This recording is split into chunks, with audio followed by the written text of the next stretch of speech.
करना। क्या पढ़ाएंगे आज?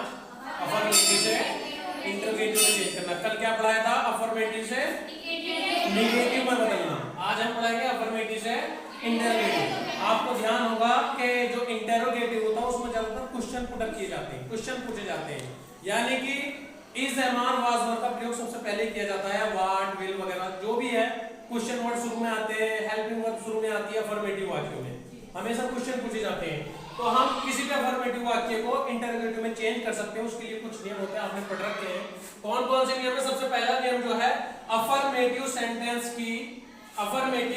सेंटेंसेस की हेल्पिंग वर्ब, जैसे कि is, am, are, was, were, will, shall, has, have आदि का प्रयोग इंटरोगेटिव में शुरू में करेंगे। ये नियम नंबर 1 है। तो नियम नंबर 1 बड़ा आसान है, बड़ा इजी है कि जितनी भी हमारी हेल्पिंग वर्ब है, is, am, are, was, were, will, shall, has, have, उनका प्रयोग हम वाक्य में शुरू कर देंगे। अफर्मेटिव वाक्यों में हेल्पिंग वर्ब आती है, वर्ब आती है, तो हेल्पिंग वर्ब का प्रयोग शुरू में कर देंगे, वो इंटरोगेटिव बन जाएगा। एक एग्जांपल लिया हमने, रीमा वाज ए पेंटर। ये एक अफर्मेटिव वाक्य है। क्या है ये? अफर्मेटिव। इसको हम इंटरोगेटिव में बदलेंगे तो देखो हेल्पिंग वर्ब इसमें क्या है बच्चों? वाज। वाज का प्रयोग हम शुरू में कर देंगे, वाज रीमा ए पेंटर। अब ये इंटरोगेटिव बन गया। और इंटरोगेटिव वाक्यों में हमेशा लास्ट में क्या लगाते हैं? क्वेश्चन मार्क लगा देते हैं।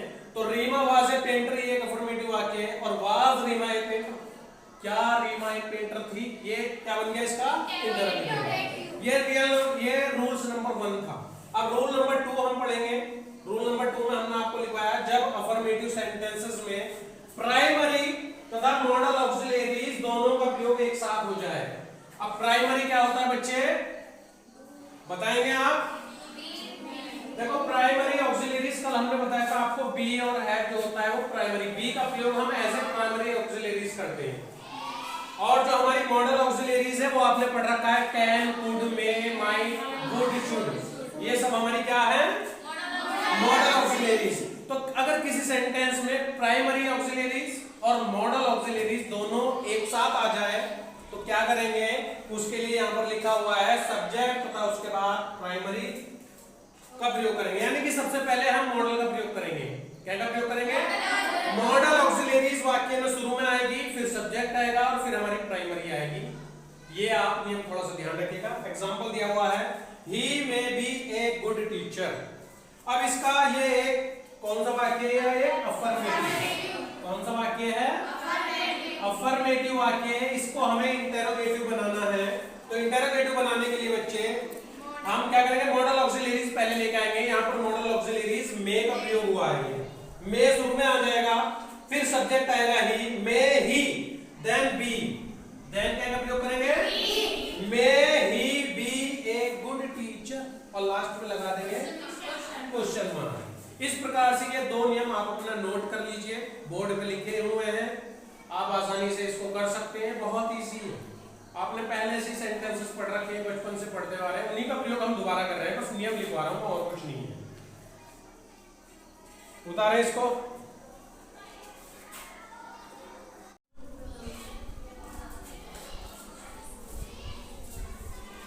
अफर्मेटिव से इंटरोगेटिव बनाने का ये तीसरा नियम है।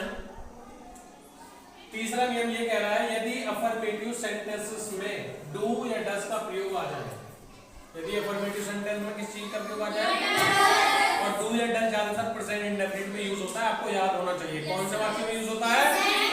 प्रेजेंट इंडेफिनिट में। तो यदि वाक्य में डू या डज का प्रयोग हो जाए तो उसका इंटरोगेटिव बनाने के लिए डू या डज का प्रयोग कहां करेंगे? वाक्य के शुरू में करेंगे। लेकिन यहां सोचने वाली बात यह है कि जब हम प्रेजेंट इंडेफिनिट में डू या डज का प्रयोग करते हैं तो वो केवल निगेटिव में या इंटरोगेटिव में करते हैं, अफर्मेटिव में नहीं करते। तो कैसे पहचानेंगे कि प्रेजेंट इंडेफिनिट में है? वर्ब की फर्स्ट फॉर्म के साथ एस या ईएस लगा हुआ होगा। वर्ब की फर्स्ट फॉर्म के साथ क्या लगा हुआ होगा? एस या ईएस। उससे पहचानेंगे कि हाँ ये हमारा प्रेजेंट इंडेफिनिट का अफर्मेटिव है।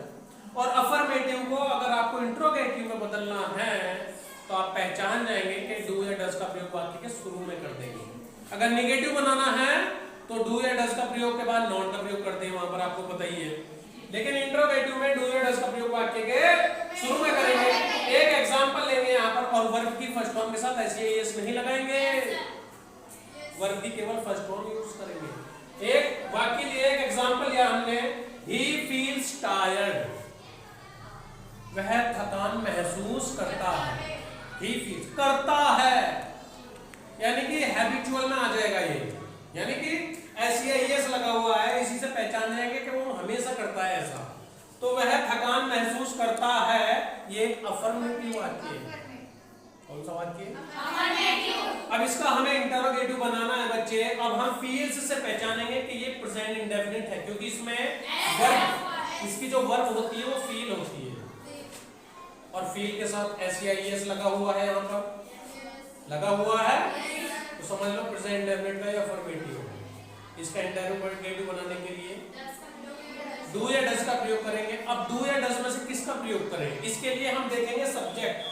सब्जेक्ट है हमारा ही, यानी कि सिंगुलर, और सिंगुलर के साथ प्रयोग होता है डज का, प्लूरल के साथ प्रयोग होता है डू का। तो यहाँ पर डज का प्रयोग होगा क्योंकि वाक्य सिंगुलर है, तो डज शुरू में लगाएंगे। Does he feel tired? Feel क्या है बच्चे? जब हमने डज का प्रयोग शुरू में कर दिया तो अब हमें वर्ब में एस लगाने की जरूरत नहीं। तो हमारा इंटरोगेटिव बन के तैयार है, क्वेश्चन मार्क लगा देंगे। नियम नंबर 4, नियम नंबर 4, नियम नंबर 4 क्या कह रहा है बच्चों? नियम नंबर 4 कह रहा है यदि अफर्मेटिव वाक्य पास्ट इंडेफिनिट हो, केवल दो ही वाक्य है जिनमें आपको प्रॉब्लम होगी, एक प्रेजेंट इंडेफिनिट में और एक पास्ट इंडेफिनिट में। बाकी की आप विल सेल का प्रयोग शुरू में कर ही सकते हैं। तो इन दो वाक्यों में दिक्कत आती है, इसी को आप देख लीजिए। यदि अफर्मेटिव वाक्य पास्ट इंडेफिनिट है तो उसका इंटरोगेटिव बनाने के लिए क्या करेंगे? डिड का प्रयोग शुरू करेंगे। अब जब हमारे पास पास्ट इंडेफिनिट वाक्य आता है तो हम उसे कैसे पहचानते हैं? आपको नहीं पता, शायद आपको पता है। पास्ट इंडेफिनिट वाक्य के अफर्मेटिव को हम कैसे पहचानते हैं? हम ऐसे पहचानते हैं कि उसमें वर्ब की सेकंड फॉर्म यूज होती है। केवल कौन सी फॉर्म यूज होती है? Second form. क्योंकि जब इंग्लिश में वाक्य लिखा हुआ आएगा तो हम वाज वर या था थी से नहीं पहचानेंगे उसको, था थी से नहीं पहचानेंगे। वाक्य तो इंग्लिश में है, उसमें था थी नहीं आएगा। और पहचान आपको स्कूलों में सिखाई जाती है कि प्रेजेंट इंडेफिनिट की ता है, ती है, और प्रेजेंट कंटीन्यूअस की रहा है, रही है, रहे हैं। अरे हिंदी में वाक्य थोड़ा आएगा, वाक्य तो इंग्लिश में आएगा ना कन्वर्जन में। तो उसको कैसे पहचानेंगे कि प्रेजेंट इंडेफिनिट है, पास्ट इंडेफिनिट? वर्ब की फॉर्म से पहचानेंगे। कैसे पहचानेंगे? वर्ब की फॉर्म से पहचानेंगे, और वर्ब की इसमें सेकंड फॉर्म यूज होती है। पास्ट इंडेफिनिट में कौन सी फॉर्म यूज होती है? सेकंड फॉर्म यूज होगी। बस आपको क्या करना है? आपको शुरू में डिड लगा देना है। क्या लगाना है? और वर्ब की फर्स्ट फॉर्म यूज करनी है इंटरोगेटिव बनाने के लिए। अफर्मेटिव से इंटरोगेटिव बनाने के लिए वर्ब की सेकंड फॉर्म की जगह वर्ब की फर्स्ट फॉर्म और डिड का प्रयोग वाक्य के शुरू में करेंगे। एक एग्जांपल लिया हमने, सी डांस्ड वेरी वेल। सी डांस्ड, यहां पर देखेंगे डांस्ड, क्या आया? डांस। डांस मींस होता है नाचना, और डांस की जो सेकंड फॉर्म है वो डांस्ड है, और थर्ड फॉर्म भी डांस्ड ही है। तो इसलिए ये फॉर्म्स आपको याद होनी चाहिए। जितनी भी वर्ब्स है ज्यादा से ज्यादा वर्ब्स की first form, second form, third form आप याद करेंगे। आईएनजी फॉर्म याद करना बड़ा मुश्किल नहीं है, आराम से किसी भी वर्ब में आप आईएनजी लगा दो तो वो आईएनजी फॉर्म बन गई। मुश्किल होता है सेकंड फॉर्म और थर्ड फॉर्म को आइडेंटिफाई करना, तो इसको आप याद कर लेंगे और कोई विचार नहीं है इसमें, याद करने की जरूरत है। तो सी डांस्ड वेरी वेल ये एक अफर्मेटिव वाक्य है। इसका इंटरोगेटिव बनाने के लिए सबसे पहले हम वाक्य को पहचानेंगे कौन सा वाक्य है। वर्ब की सेकंड फॉर्म आई है, पास्ट इंडेफिनिट वाक्य, और पास्ट इंडेफिनिट वाक्य का इंटरोगेटिव बनाने के लिए डिड का प्रयोग वाक्य के शुरू में कर देंगे।